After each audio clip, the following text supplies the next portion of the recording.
روزہ عبادت بن جائے وہ نجات دلا سکتا. ایک تو روزے کی عادت ہے اور ایک تو روزہ عبادت ہے. روزہ عادت اور عبادت میں فرق کیا ہے؟ عادت یہ سب نے رکھا ہم بھی رکھ لیں، یہ عادت ہے.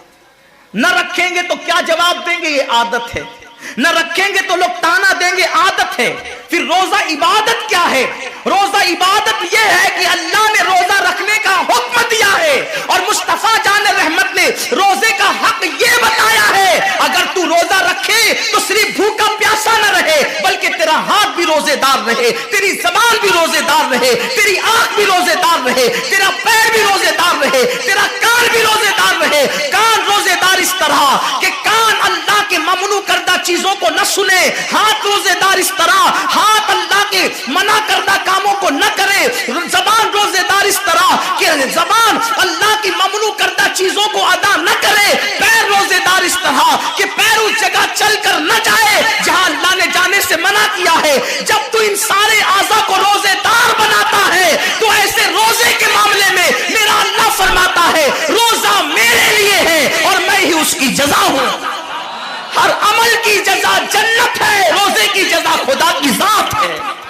اسی لیے آقا فرماتے ہیں روزے دار کو دو خوشی ہے، ایک تو افطار کے وقت، دوسرا لقائے رحمان کے وقت، خدا کی زیارت کے وقت. صحابہ نے پوچھا آقا ہم اللہ کی زیارت کیسے کریں گے؟ آقا فرماتے جیسے تم آسمان پہ چاند دیکھتے ہو بلا تمثیل اسی طرح تم خدا کی زیارت کیا کرو گے. یہ روزے داروں کی شان ہے. آج کے روزے کیا ہے؟ جس میں جھگڑا، جس میں غیبت، جس میں چگلی، جس میں فساد. روزے کو عادت مت بناؤ، روزے کو عبادت بناؤ. احساس مٹ گیا، عبادتوں کا احساس مٹ گیا، گناہوں کا احساس ختم ہو گیا. جب تک کہ لوگوں میں گناہوں کا احساس زندہ تھا وہ عبادت کر کے بھی اللہ سے ڈرتے تھے، وہ عبادت کر کے بھی رب کی بارگاہ میں آنسو بہاتے تھے کہ مولا میں تو حق ادا نہ کر سکا. لیکن آج احساس نہیں ہے، اس لیے لوگ ہنستے ہنستے افطار کرتے ہیں. حالانکہ صحابہ کا معمول تھا جب افطار کا وقت آتا وہ ہاتھوں کو اٹھا کر کے روتے اور کہتے مولا روزہ تو چلا گیا لیکن روزے کا حق نہ ادا ہو سکا. آنسو بہاتے، ڈرتے. لیکن آج ایسا کچھ بھی نہیں ہے. ہماری ساری نیتیں تو دسترخوان پہ لگی ہوتی ہے افطار کے وقت. آئیے ایک بات نکل آئی، احساس گناہ. کیا ہے احساس گناہ؟ آقا نے فرمایا نا کہ جب رمضان شریف کا حق ضائع کر دو گے تو اللہ تم سے عزت کو چھین لے گا، تم ذلیل و رسوا ہو جاؤ گے. احساس ختم ہے گناہ کا. اسی لیے رمضان شریف میں بھی گناہ کرتے ہیں اور گناہ کر رہے ہیں تو ذلیل ہو رہے ہیں. احساس کسے کہتے ہیں؟ احساس یہ ہے کہ میں نے کیا کیا. چھوٹے سے گناہ کو بڑا سمجھنا میں نے کیا کیا. ایک خاتون بارگاہ رسالت میں آئی اور عرض کیا یا رسول اللہ مجھ سے زنا ہو گیا ہے، میں نے بہت بڑا جرم کر لیا ہے، آپ مجھ پہ حد لگا دیں، حد جاری کر دیں تاکہ میں گناہ سے پاک ہو جاؤں. اللہ کے حبیب نے احساس گناہ دیکھ کر کے فرمایا کہ جا ابھی تیرے پیٹ میں بچہ ہے، تیرے جرم کی سزا تیرے پیٹ کے بچے کو نہیں دی جا سکتی. اگر تجھ پہ حد لگے گی تو وہ بچہ بھی ختم ہو جائے گا. جب بچہ پیدا ہو جائے اس کے بعد آنا. بچہ پیدا ہو گیا تو وہ لے کر کے آئی. آقا فرماتے ہیں تیری جان چلی جائے گی تو اس کی پرورش کون کرے گا، اس کو دودھ کون پلائے گا؟ جا اس کو دودھ پلا اس وقت تک جب تک یہ کھانے نہ لگے. وہ بچے کو 2 سال تک دودھ پلاتی رہی اور جب بارگاہ رسالت میں آئی تو بچے کے ہاتھ میں روٹی کا ٹکڑا دے کر کے آئی. بچہ روٹی کھا رہا تھا. عرض کی آقا مجھ پہ حد جاری کریں تاکہ میرا گناہ جو میرے دامن پہ لگا ہے وہ دھل جائے. حضور نے 3 مرتبہ اس کو اپنے دروازے سے ٹالا. اگر کوئی دوسرا ہوتا اس کو ڈھیل دی جاتی تو وہ بھاگ جاتا، دوبارہ پلٹ کرنا آتا. لیکن احساس گناہ تھا، گناہ کا احساس تھا کہ یہاں گناہ مٹ جائے تاکہ وہاں جواب دینے سے بچ جاؤں. اس خاتون نے 3 مرتبہ حاضری دی، حضور اب میرا بچہ روٹی کھانے لگا ہے، مجھ پہ حد لگا دے تاکہ میں پاک ہو جاؤں. اللہ کے حبیب نے فرمایا اللہ کی بندی جب اللہ نے تیرے جرم پہ پردے ڈال دیے تھے تو تو نے اظہار جرم کیوں کیا؟ اب چونکہ تو جرم کا اظہار کر چکی ہے، اقبال گناہ کر چکی ہے، اب تجھ پہ حد لگائی جائے گی اور اس کو سنگسار کر دیا گیا۔ جب وہ مر چکی اور اس کو دفن کر دیا گیا تو کسی نے کہا کتنی بدبخت تھی وہ عورت جس نے رسول پاک کے دور میں منہ کالا کیا۔ میرے نبی نے فرمایا تو اس کا گناہ دیکھتا ہے، تو اس کا احساس گناہ نہیں دیکھتا۔ اس نے ایسی توبہ کی ہے، اگر اس کی توبہ 70 جہنمیوں پہ تقسیم کی جاتی تو اللہ ان کو بھی جنت عطا فرما دیتا۔ آقا کریم صلی اللہ علیہ وسلم فرماتے ہیں جو رمضان شریف میں گناہ کبیرہ کرتے ہیں، اب گناہ کبیرہ کی بہت بڑی تعریف ہے، اس کو نہیں بیان کروں گا، لیکن جو گناہ کبیرہ بڑا گناہ کرتے ہیں، پہلی بات تو چونکہ میرا مسلک صوفیہ ہے، صوفیہ سے کسی نے پوچھا کہ گناہ بڑا کیا ہے؟ امام غزالی فرماتے ہیں نہ کوئی گناہ چھوٹا ہے نہ کوئی گناہ بڑا ہے، بات تو یہ ہے جس گناہ پر خدا تیری پکڑ کر لے وہی گناہ سب سے بڑا ہے، اور جس نیکی پر خدا تجھے بخش دے وہی نیکی سب سے بڑی ہے۔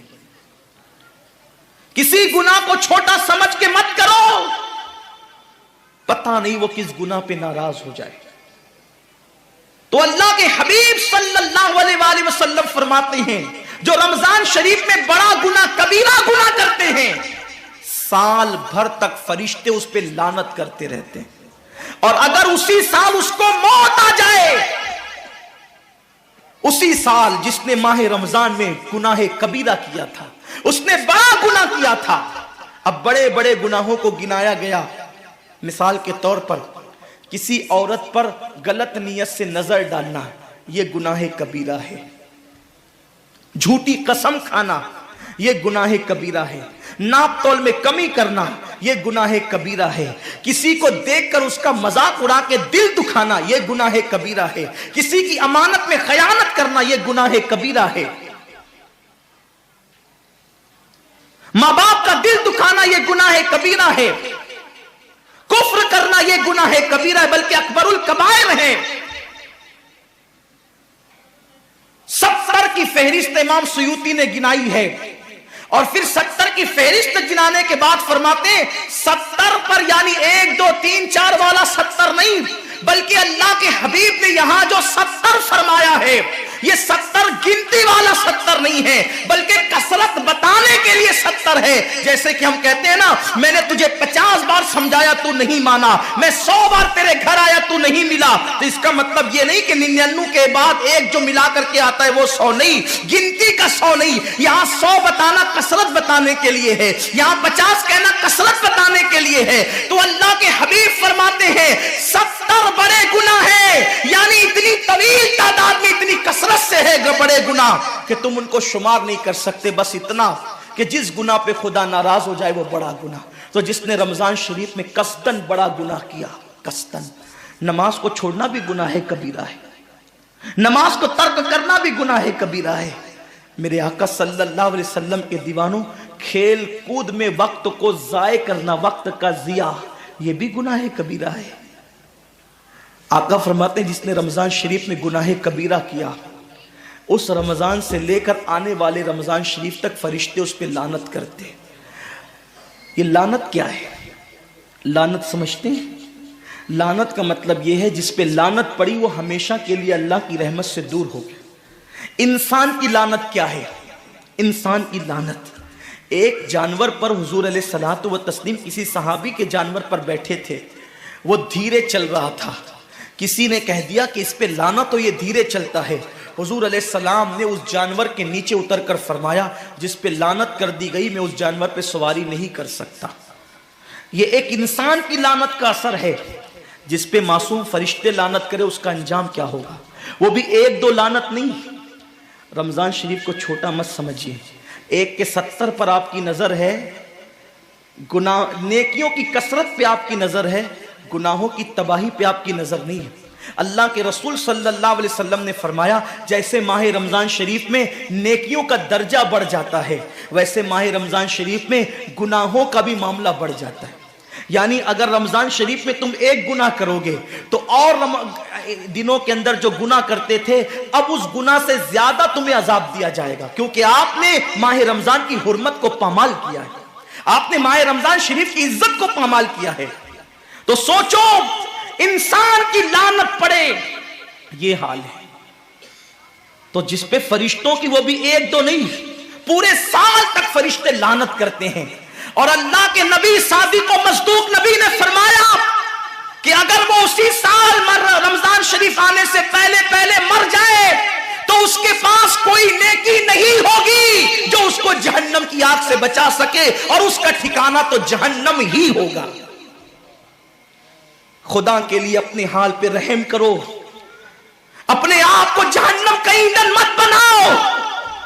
ہمارا جسم اتنا طاقتور نہیں ہے کہ ہم اپنے جسم پر جہنم کے عذاب کو برداشت کر سکے۔ میری قوم کے جوانوں، اپنی جوانی پہ اترانے والوں، اپنی قوت پہ ناز کرنے والوں، اللہ کے رسول صلی اللہ علیہ وسلم فرماتے ہیں کہ جہنم کی آگ کی ایک چنگاری اگر دنیا کے سمندر میں ڈال دی جائے تو دنیا کے سارے سمندر آگ سے بھڑکنے لگے۔ اس چنگاری کو، وہ جہنم کی چنگاری کو سمندر ٹھنڈا نہیں کر سکتے، بلکہ سمندر کو وہ ایک چنگاری بھڑکا دے گی اور سمندروں کے اندر آگ لگ جائے گی۔ جو ایک چنگاری سارے سمندر کو بھڑکا دے، اللہ اکبر، اس جہنم کے اندر یہ چھوٹا سا وجود جو چھوٹی سی، اللہ اکبر، اگر بتی کے چٹکے کو برداشت نہیں کر سکتا، جو چراغ کی لو کی تیز کو، جو چراغ کی لو کی حرارت کو برداشت نہیں کر سکتا، جو سگریٹ کے چٹکے پر بے قرار ہو جاتا ہے، یہ چھوٹا سا وجود جب جہنم کے اندر داخل کیا جائے گا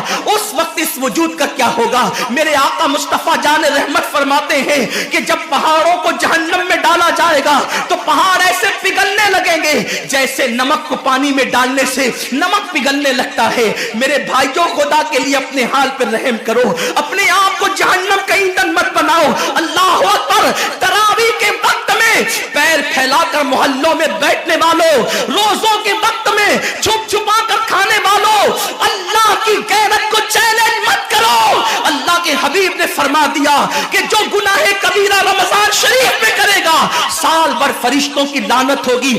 آپ کہتے ہیں مسلمان کلمہ پڑھتا ہے، مسلمان نبی کا غلام ہے، مسلمان نبی پہ جان قربان کرنے کے لیے تیار ہے، اتنی مصیبتوں میں کیوں ہے، اتنی تکلیفوں میں کیوں ہے، کیوں تباہ ہو رہا ہے مسلمان؟ ارے جس پر فرشتے پوری سال لعنت کرے وہ قوم تباہ نہ ہوگی تو کیا ہوگا؟ اس قوم کے گھر نہ جلیں گے تو کیا ہوگا؟ اس قوم کی بیٹیوں کی آبرو نہ لوٹے گی تو کیا ہوگا؟ وہ قوم غربت کی چکی میں نہ پسے گی تو کیا ہوگا؟ آؤ سچی توبہ کر لو، توبہ کے دروازے کھلے ہوئے ہیں، اپنے گناہوں کا احساس کر لو، نادم ہو کر قدرت کی بارگاہ میں پلٹ جاؤ۔ میرا رب فرماتا ہے فَفِرُّوا إِلَى اللَّهِ، کہاں جا رہے ہو؟